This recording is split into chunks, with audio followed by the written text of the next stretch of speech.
Welcome to On the Edge with April Mahoney Brains. Here, this is the spot where the conversation is pointed, the guests are sharp, and the responses are never dull.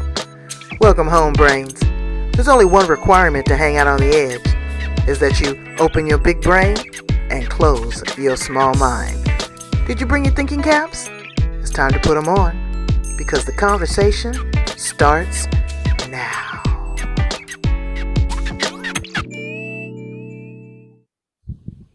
Well, hello, Brains, and welcome back home to On the Edge with April Mahoney, the place where the conversation is pointed, the guests are sharp, and the responses are never dull. And we have another amazing guest, a podcaster. Imagine that. Andrea Putting. I like that, Putting. It's puttings. Am I saying that correct? Puttings, not pudding like Jello pudding, but puttings like I'm putting something in the oven, correct? Yes. Wonderful, wonderful. I'm so excited to have her. Brains, let me tell you, this woman is really on a social mission. That's the name of her podcast, Social Mission Revolution. She's doing it. And guess what? She's got a 47-year-old bird. That bird is fascinating me. We're going to talk about that. We're going to talk about her work as an author, as a speaker. She's doing some great things there in Australia. Let's welcome her on the edge, Andrea Putting. Thank you, Michael. It's a real pleasure to be here with you today. It's a pleasure to have you, my sweet thing. So tell us a little bit about who you are and how you show up in the world. Well, I am a speaker and author, as you said, and a podcaster, and I love all things around social missions. So that's kind of my passion. My life is all about that, and how we can build community through using social mission in our lives. So when I talk about social mission, I'm talking about being things that we do that are altruistic, that are for the good of others, for good of the community, that really make a difference to the other person, to the way that we live and to the world. Well, it's still kind of ambiguous to me when you say, what we do to the world. What are you pouring into people? I mean, exactly what is the takeaway? The takeaway is that when we give of ourselves, we find true fulfillment and joy in life. So what I've found is that from my own experience, that when I do something for somebody else, I get more fulfillment and joy out of that than I do if I do something for myself. So it's around... That's not me all the time. I'm just being 100. I do. I'm a very giving person. I totally get that. And I understand being of service because I am of service. But when I give of myself, there's some ROI that I'm expecting. There's a warm fuzzy. What is all of this, before you continue, what does it do for you? How does it make, does it make you feel powerful? Does it make you feel strong? Does it make you feel useful? Do you feel spiritual? Do you feel enlightened? What does it do for you when you give other people? Everybody's got to get, they got to get off on it on some kind of way. And that's true. All of those things that you just said, yes, they're the things that we get back. So if we go into giving or doing things for other people, then which can be a wide range of things, from volunteering to donating to whatever it is. Those are the things that bring us great fulfillment in life. And when they've done research on this, they've actually found that that's the fact, is that giving, or even thinking about giving of something that's of value to you, lets off those things in the brain that are triggered when you're having sex. Well, hell, I might as well just give away the store. Well, it does, but it does, seriously. It sets off endorphins. in your brain. It excites you, it exhilarates you. And I'm like that, so I was giving you guys a hard time, but everyone that knows me or has been a guest on my show, or, a homeless person on the street, know that I'm a giver almost to a fault. Yeah. But that is when you live the life of abundance, Andrea, is when you are able to give. And that doesn't mean necessarily of money, but that is of your time, tiding of your time, your energy, your resources. But giving sometimes has its limits. People take advantage of you, people can use you, and then you get yourself in a situation where you may say, oh, well, you've taken advantage of me, you've used me. But along those same lines, you've opened yourself up so freely, and people expect that from you. How do you help, people in your community gauge a healthy balance with this giving? Yes, and it's something that I've really been contemplating just in the last couple of weeks, to the point I just started to do an article on it, is the difference between self-sacrifice and selflessness. Mm. And finding that balance between the two. And I had this image in my mind that self-sacrifice is, if you can imagine a bucket, and it's being filled, but there's holes in it, and it's just the water it flows out, and you don't maintain any yourself. Whereas selflessness, it fills your bucket to abundance and overflows, and so you've still got a full bucket, but it just keeps flowing out. So yeah, finding that balance between the two is a real art, I think. Well, it's a very delicate dance. Yeah, extremely delicate. So it's just, I think, if we feel into something, we know whether it's going to feel us. Does that bring us joy? Mm-hmm. Will that bring us joy to be able to do that? Or is there this sense of, maybe obligation, that I need to do this, that I have to do this for somebody else? Mm-hmm. And I often think that's where the line comes. Am I doing this for something else, or am I doing this because it's what I want to do? Mm-hmm. Mm-hmm. Well, that's like me. I had to pull back because I was a huge volunteer. And I would volunteer for 3, 4, 5 major projects a year. And then I found myself getting a little bit resentful. Mm-hmm. And the reason being, it wasn't the cause, but it was the obligation, it was the time. And I would find myself giving more than the actual facilitator of the event. Yeah. So I said, okay, how do I find a balance here? So now when I volunteer for an event, I give them a block of hours. Mm-hmm. 80 hours, and you better use them wisely. You want me at the front door, you want me to make phone calls. That way I feel that I have given, I've fulfilled, but I also feel that I have not overextended myself. Now, you work with small and medium-sized businesses as well. Tell me a little bit about the work that you do with them.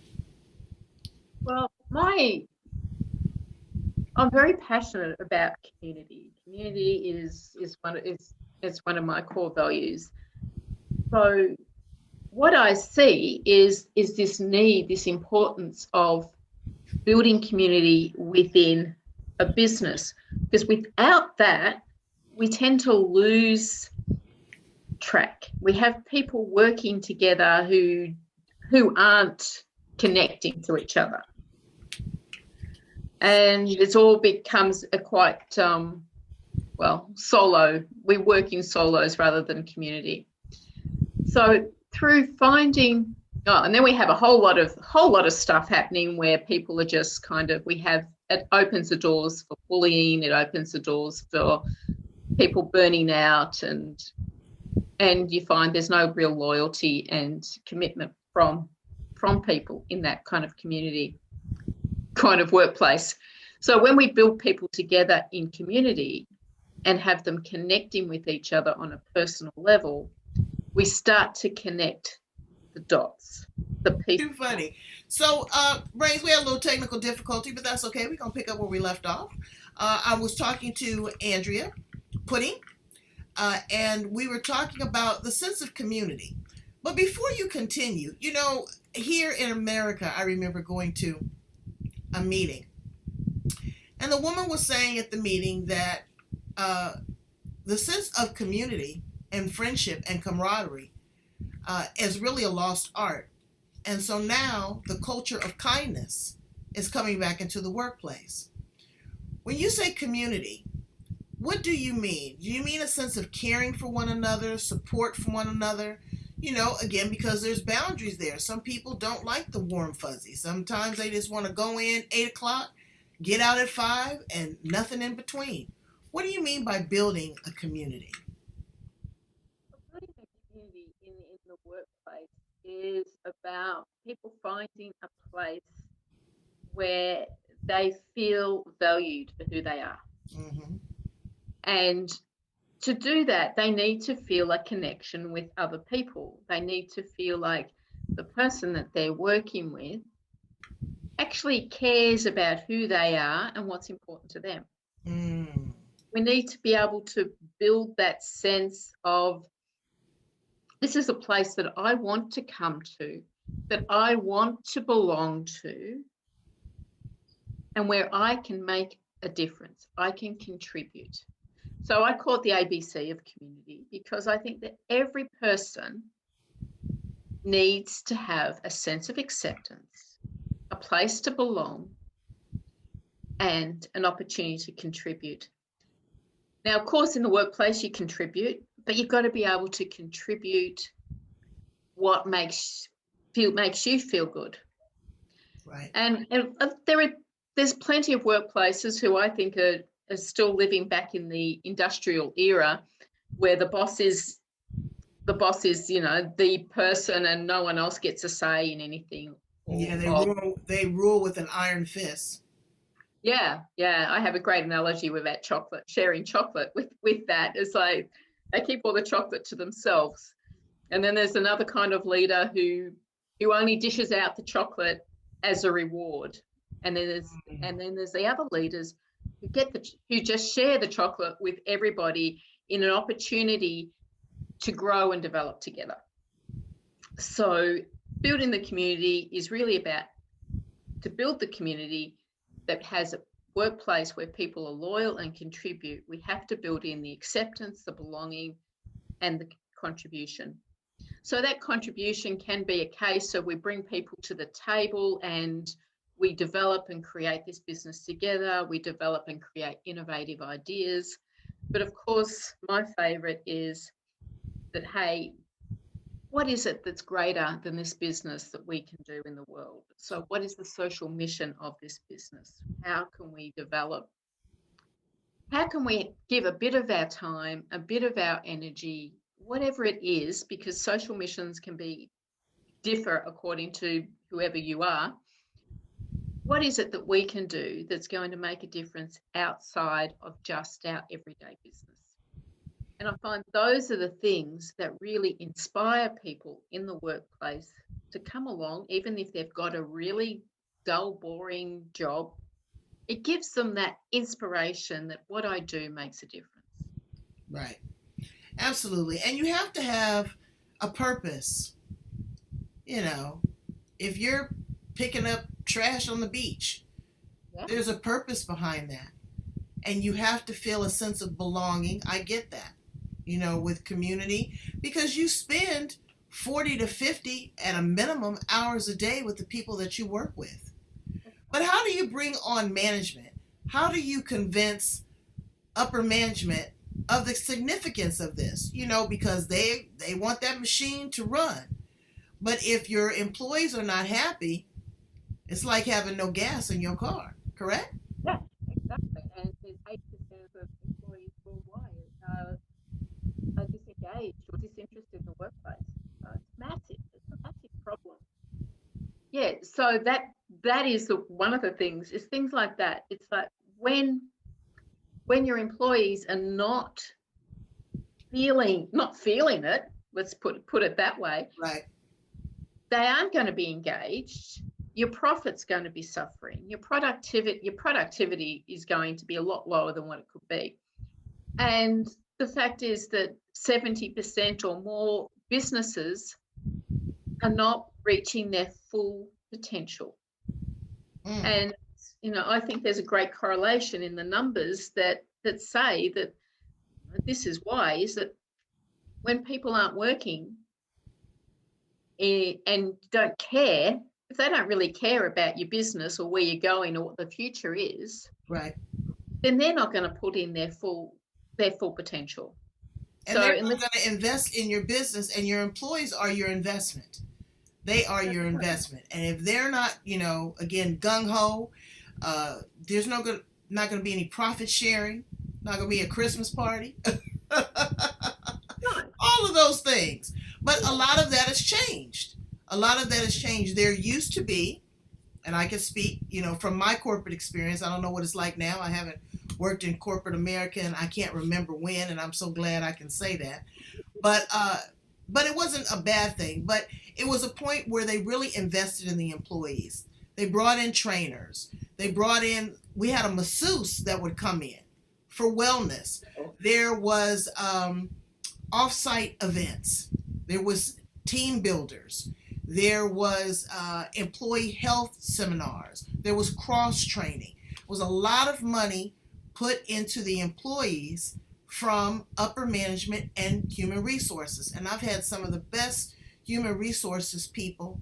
But when you don't have those resources and you're in a small, mid-sized company, how do you develop a sense of community? I mean, what are some suggestions that you would offer? You see, now I bring chocolate coffee to everything. Exactly. Bring some chocolate. Yeah. So, yeah, chocolate and coffee. Yeah, I find that by using techniques like this, it's just building those relationships to start with, building that sense of understanding the next person. So finding that acceptance within the community that we are, just to bring them in and go, hey, we really do work together. We really do have these things in similarities. And understanding those values that are the same between us and what the values are of the business. Working with those and building up those opportunities to connect with each other. I mean, it doesn't have to be an expensive thing. I mean, of course, we'd all love a masseuse to come in. Oh, it was awesome. But we're talking about also cultural competencies. Everybody's going back to work now after COVID, and you're going to be looking at your neighbor next to you with a side eye. Is this person vaccinated or they're not? Are they wearing a mask or they're not? That's caused a divide. I get that. But also, really engaging in cultural sensitivity between men and women, different types of, age, ethnicity. All of that has to, again, be streamlined. And like you said, just coming together and having lunch together, just maybe sitting outside and having the meeting outside. We used to do that outside in the courtyard, taking you out of that environment. You don't have to go far, but just taking you out of that four walls or those cubicles. Asking questions. Do you have that in Australia? Bring your child to work day. No. Oh, we did. That was so fun because again, you get to meet the little person that your employee or the CEO is going home to. And that little person is coming in and getting engaged and finding out what mommy and daddy actually do. So there are a lot of things that you can do to create this culture of community without spending a lot of money, without going out or actually bringing people in. And rewarding and recognizing your employees. Everybody wants a pat on the back. Appreciation is so important, and appreciation is the way that person is going to I lost your audio. appreciated. There you go. I lost your audio. I'm sorry. What did you say, baby? Appreciation is really an important key to it, and appreciating people in the way that they feel appreciated. Mm-hmm. So then that comes down to, if we don't know who our employees are, if we don't know who the next person is at a core level, then we're not going to be able to speak to them. And we won't understand that maybe the reason they had to take a day off was because they've got an elderly parent or something. You know, we need to know people's backstories to be able to work side by side with them at a Absolutely. level that really helps them to grow and understand. So now tell us a little bit about uh, chocolate and coffee breaks. Where did you come up with that concept? Because I can tell I should have sent you some chocolate. I'm gonna send you some chocolate because I can tell you like it. Ooh, do you eat dark chocolate or milk chocolate? Well, at the moment, I'm I can't. I know, and every dark chocolate is different. But I'm a milk chocolate, and then there's the imposter, the white chocolate. But it's good I too. like them all. So how did you come up with this concept? Well, chocolate and coffee breaks. It starts with chocolate. So what happened was there was an event in Australia, in Sydney, where a gunman walked into the Lindt Chocolate Cafe in Sydney and took the patrons and the staff hostage. So 18 people. And it was over 24 hours. But he was carrying his ISIS flag. And he was claiming that he was doing this in the name of Allah. Now, this was a big shock in Australia because we don't expect this kind of thing to happen. And it was just, and we all just kind of sat glued to our screens all day, seeing how would this unfold? What ended up happening was the gunman and 2 innocent victims died that day. Now, in the aftermath, it was like everyone held their breath. It was like, what was going to happen? Would the Muslim community be blamed for this? Would there be retaliation against the Muslim community? But something happened. There was this slow, quiet roar on social media of the hashtag I will ride with you. So people were reaching out to the Muslim community and saying, if you don't feel safe, I will ride the train, the bus, the ferry with you so you can get from where you need to be. So there was this outpouring of love instead of retaliation. People knew that the Muslim community had nothing to do with this, and they really caught hold of this. And this kind of just sat with me for a long time, expecting that this would be a change in the way people reacted to other people. People would be more giving and loving. And that's what I wanted. I wanted to see this community spirit, flowing out into the world. So it was about 11 months later that I kind of talked to my mum one day and said, when's chocolate and coffee day? She goes, I've never heard of it. And I was like, oh, damn, I have to start this.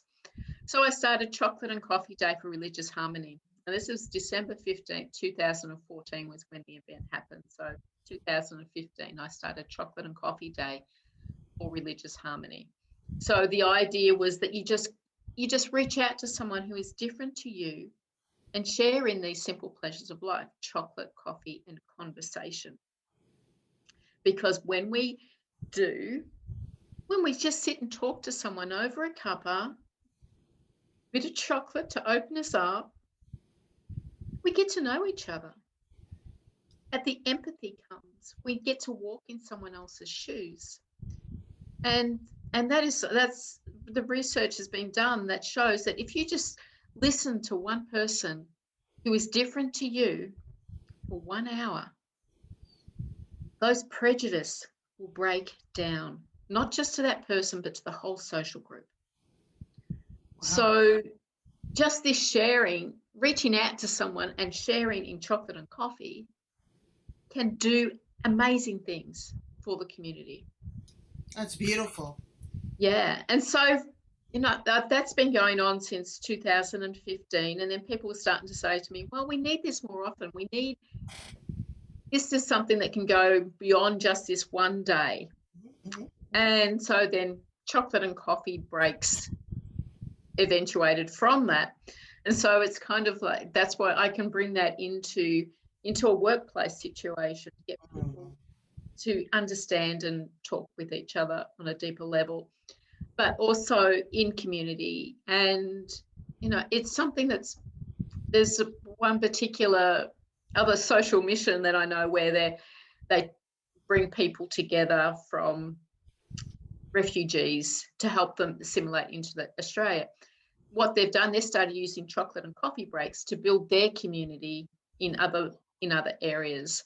So it's just this opportunity for people to come together and speak on a different level, because it's not about those big things that we usually say Right. when we describe each other. It's those simple things that, what is it that brings you a sense of peace? Things like that people don't usually talk about, which are really important to who we are. It is because, again, we are more alike than we are different. So tell me a little bit about the book. Are these some of the things that you've documented in your book? Oh, well, the book that I have written was on leadership. Was on what? On leadership.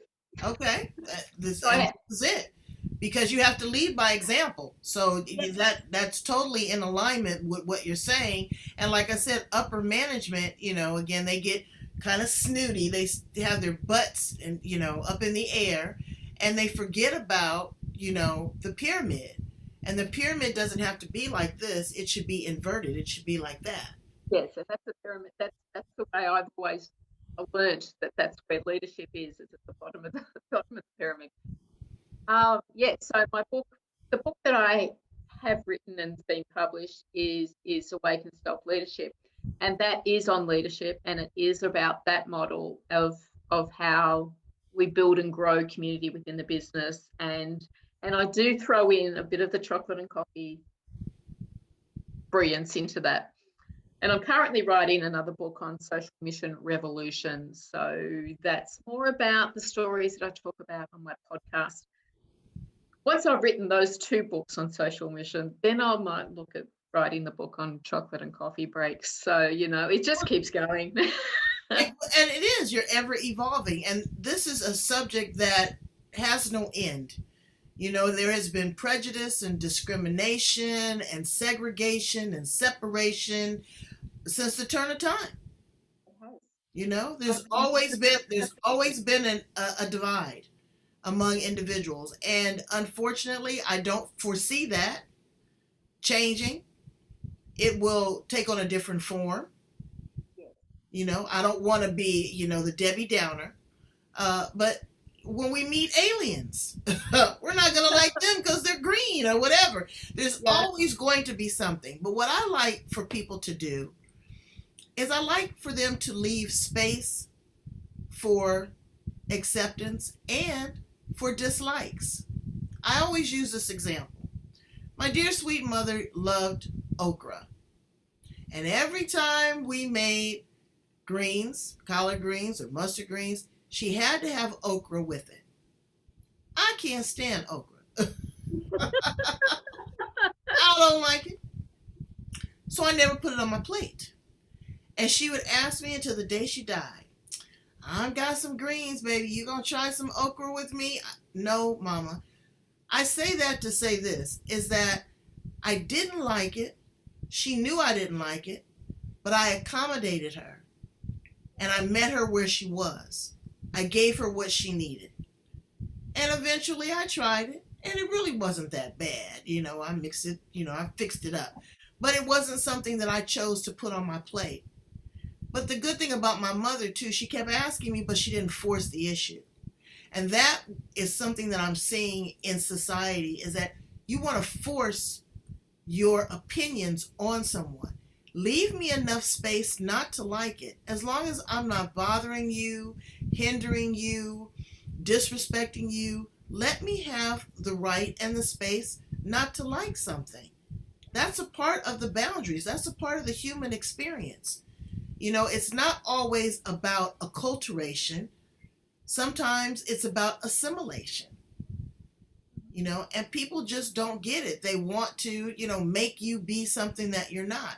So I think when we kind of get to the point where it's okay to laugh at, jokes about somebody that's got big eyes or whatever. It used to be where comedians could do that. Now everyone is so hypersensitive about anything you say or do. They go from a flicker to a flame. How do we dial back? How do you think that we can maybe start just with a sense of calm to get us into the room to have a much deeper conversation? Yeah, and that's the thing, isn't it? Is That's the if we chocolate. yeah, yeah, it is. It is. I say chocolate and coffee, and people go, I'm in. Yeah, and often it is. It is those people who don't, who are really fighting against it, to get them to open up and see somebody for who they are. That's always the challenge. And we can all just do our best to do that. And I think, well, I actually call chocolate and coffee day my beyond the why, because I'm a white Australian. I've never had prejudice against me. So why is it so important? You know, it's not my why, it's not my experience. It's something deeper that has called me to do this, to make a difference in some way. And I never really knew why until some Muslim friends said to me, you're the perfect person to do this. And I've thought about that, and it's like, well, yeah, who is going to be the person that can talk to those people? If you went to talk to them, they're not going to listen to you. They'll listen to me. So, you know, I put like the analogy of an egg. If it comes from the outside, life is destroyed. If you smash an egg from the outside, life's destroyed. If you crack it from the inside, new life and something beautiful emerges. So I kind of think, well, how do we deal with that? Well, then people who aren't being oppressed, people who aren't the ones who are having the prejudice against them, need to start breaking down those barriers, planting those seeds in other people so that they can go, well, hey, well, okay, maybe I can listen. Right. And ask the questions. I know we had the big upheaval with our number 45 president. Everybody was at arms and just, and then with the murder of George Floyd, Yes. that was very disheartening because people sat there and watched this man be murdered and had the nerve to question it. I just, you don't believe what your eyes see, what your ears hear. So it's a matter of disrespect. It's a matter of this quote unquote white privilege. I don't think that it's a privilege to be an oppressor, to be a disrespecter, to be a brutal monster, to enslave people. That's not privilege. That's it's barbaric. But again, to whom much is given, much is required. So we are looking at this, we've got the microscope on it. We're looking at it at a much deeper level. There are unfortunately necessary evils and sacrificial lambs. But with all of that, there is a new day, and we will learn from that. I just am so disappointed in us as being human beings that we haven't gotten it, and that we still judge people by the color of their skin and not the content of their heart. I don't have any control over this skin, but I choose not to be an angry black woman. You can't come at me crazy. Okay, I will speak up for myself, but I make it a teachable moment. I make it an opportunity for you to ask the questions, for you to feel comfortable in a safe space. As long as you don't put your hands on me, But other than that, we can have a very spirited conversation because I want you to learn, and I want to learn from you. I want to learn, what is it about your culture, your heritage? We've had to have a petition here in the United States to wear our hair naturally in an afro. Can you believe that? They have had to sign legislation for you to be able to go into the workplace with your natural hair. I know. And they're wasting way too much time because the millennials aren't having this conversation. They're having coffee and chocolate. Tell us a little bit about the podcast. Uh, Absolutely. I love that. It's I talk to people who are doing amazing things in the world. They are all different kind of things. So it's from individuals through to businesses who have kind of heard that call. I'm going to put it that way, whether they all put it that way or not. They've heard a call to do something greater. So they've got involved in or started their own social mission. They're doing things, well, I'll share a couple of my favourite stories. There's a lady here where I live, and she collects books, used books that families no longer need for their children, and gives them to children who are in poverty. So it's just so important to her that children get to have books as their children before they go to school, so that when they go to school, they've got that edge. They know that they've got that confidence around books, and they learn to read a lot better. And she's looked at all the statistics on that. But she's trying to change the world by making sure children learn to read. Beautiful. And people who do things like hand blankets and things out to homeless, through to businesses who are, well, social enterprises and volunteer, getting their people to volunteer one day to help different organisations, or get pro bono work, or giving a certain percentage to charities, and all these different kind of charity things that people have started. It's just amazing. And these people all come from this humble place. They live in this place of humility, that they have been given this opportunity to serve, to Right. make a difference in the world. And it's just such a joy to listen to these stories of how people reached out and and are making, I'm going to say, a big difference. Some of them are just simple things. Oh yeah. Some of them are the most simplest things. Like during COVID, I had a friend on who just started this campaign of call a friend today, just because we were in lockdown for months in Melbourne, where I live. So he was just saying, every day, pick up the phone and call another friend. Just say, hey, how are you doing? Mm-hmm. So the most simplest of things to the most grander scale things. So it just highlights to me that no matter who we are, we can all make a difference. Absolutely. And And again, charity starts at home. We yeah, need to really work with our children. We need to listen to our children to hear what's going on in the school environment. We need to sit down at the table and put down the device and communicate with one another. Know what's going on at the husband's job. Know what the wife's had to deal with, when the washing machine broke. But you take that, and then that is an extension of who you are, because your children will go out and they will become kinder, gentler people. Learn to travel. Go outside of your comfort zone, outside of your country. Take a road trip. Go to a museum. If you want to deal in something cultural and you don't, a little intimidated about going right into that community, go to an Aborigines museum. Learn the culture of the people. Maybe I do that. I watch the novellas, the Spanish channel here. My Spanish has improved exponentially. I understand the culture. I've learned a new recipe. I speak the language, and it's a beautiful thing. So there's things that you can do to be more culturally and community aware without even leaving the comfort of your home. But you have to want it. That's what we're trying to get you to do. We want you to want it. So let me ask you some other fun questions.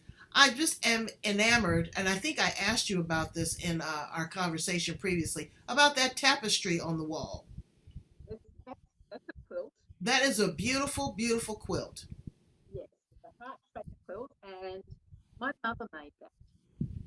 That's That beautiful. was some years ago when she was more capable of doing quilting. She kind of hasn't done much in the past several years. But she gave that to me, and I when she gave it to me, I kind of thought, yeah, my heart, Why are you giving me a heart? Anyway, I put it on my office wall, and I've lived with it every day. I don't remember how long I've had it there, many years. And I now feel like I've grown into this. I've grown, it's really at the core of who I am and what my message is. And I'm just thinking, well, maybe Mum saw something in me that I It's didn't. definitely a signature piece, and it makes a statement because you're quilting together the patchwork of people's lives. Yes. It's an intricate, detailed work of art that someone has poured their heart and soul into. Mm-hmm. So it speaks to me. So keep it right there. Yes. But also the bird. The bird. My Let's talk about the bird. Brain, she's got a bird that's 47 years old. I can't believe that he hasn't flown away. I, Tell me about the bird and where he come from and how you've been able to sustain him for 47 years. Well, Bella is a self-crested cockatoo, and he came to live with my family when I was very little. He'd fallen out of his nest in a windstorm. Hmm. So this is back in the 70s, when you didn't, like now you would rehabilitate them, but in those days you just brought them home and they became your pet. So he became our family pet, and my father just loved birds of all sorts. So the cockatoo was really close to him. I was the one who hand fed him as a child and got him through into that stage where he was able to eat normal cockatoo food. Not that he ever thought himself as a cockatoo at that stage. He thought he was a cat. Really interesting creature. But anyway, so he's been in our family for 47 years. And when my father passed away, he came to live with me because I was the only other person who could ever handle him and really put any time and had that relationship with him. So fella is he does live in an aviary outside, because cockatoos, they make horrendous, they are so loud, they just screech, and they're really loud. You couldn't have it in your house. And they're also extremely destructive. So if you had them in your house would be demolished. Wow. And they poop a lot too. I tried to have a bird. I just couldn't, you know, it's not like you can potty train them. You keep them in there, and it's different.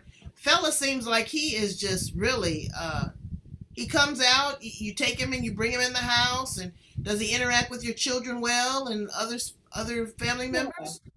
So yeah, I let him out. He wanders around the backyard and eats grass and pulls out weeds and everything else. And He doesn't ever try to fly away? well, he has flown a few times, and he usually gets stuck in a tree, and I have to go and climb out. So generally, he doesn't fly. He's afraid of flying. Do you clip his wings? We've done that a few times, but generally, no, I don't clip his wings. I just Oh, kind of trust that he will stay, because as long as nothing frightens him or upsets him, he will be okay. So I try not to let him out when the other wild cockatoos are around. I have sometimes, and he's been fine, but they're fascinated with him. They come and visit, sit in his cage and just watch him. They're just amazed. does he talk? Yes, of course he does. Wow. Yes, So and if you ask him, well, I don't know. How does he talk? Does he say certain things, or can you ask him something and he'll respond back to you? basically he has his repertoire, and he carries on and says, "Hello, fella, how are you?" and Oh, a whole lot of different stuff. And it's wow. really interesting to see the way he interacts with different people.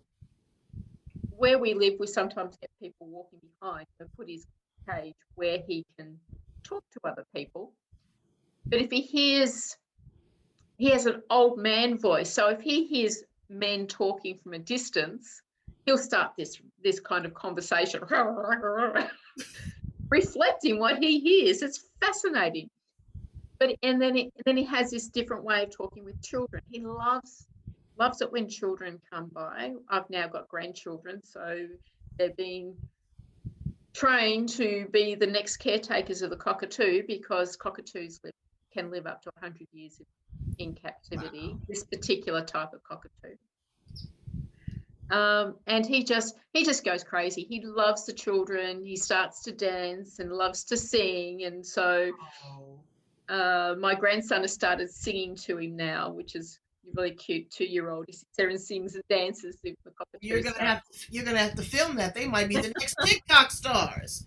And I see that in Australia. I have one, two, three, maybe 5 or 6 guests that have cockatoos. Really? Really? Yeah. And now that you mention it, you'll see the picture of them.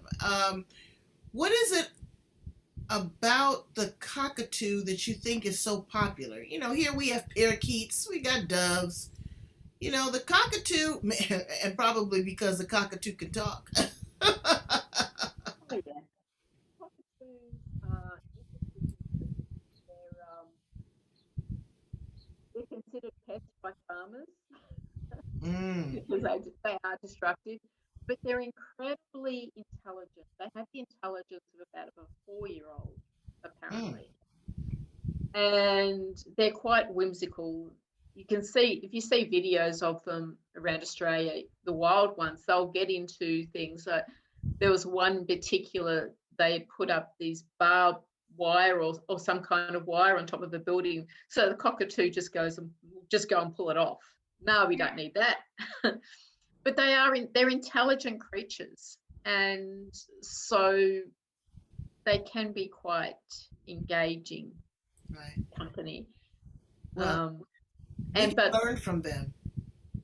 We yes, we can learn from them to be engaging, to be inquisitive, to be caring, um, to to be free. Birds are free, and I really appreciate the work that you do, Andrea, because you didn't have to do it. You could no. commit yourself to so many other things. You could be a manufacturer of chocolate. People are But suggesting. I really appreciate you for stepping out of your comfort zone to explore and help other individuals create a sense of community, because that's huge and it's beautiful and it's very selfless. Um, Tell Mama again, I feel her quilt. I do. And it was a labor of love. Please tell my brains how to contact you on the edge if they want to do something wonderful to create a sense of community, if they want to learn more about chocolate and coffee breaks, and also about the podcast. Okay, so quite simply, I'm the only Andrea Putting in the world, so Google me and you'll find me. Uh, the easiest way is I have a website called authenticinfluence.global, and if you go on there, there is links to my personal work, chocolate and coffee breaks, and my social mission revolution. So authenticinfluence.global. Well, we're definitely going to put that at the end of the video. And we're going to share these links and we're going to share this video. I need you to like, love, share, and subscribe, Brains, to On the Edge with April Mahoney and also Andrea Putting. Thank you so much for popping in from Australia. Please keep me informed. Let me know if there's anything that I can do from North America to support you, because I'm in 110%. Okay? Share your chocolate and your All right, baby. coffee. Bye, Brains.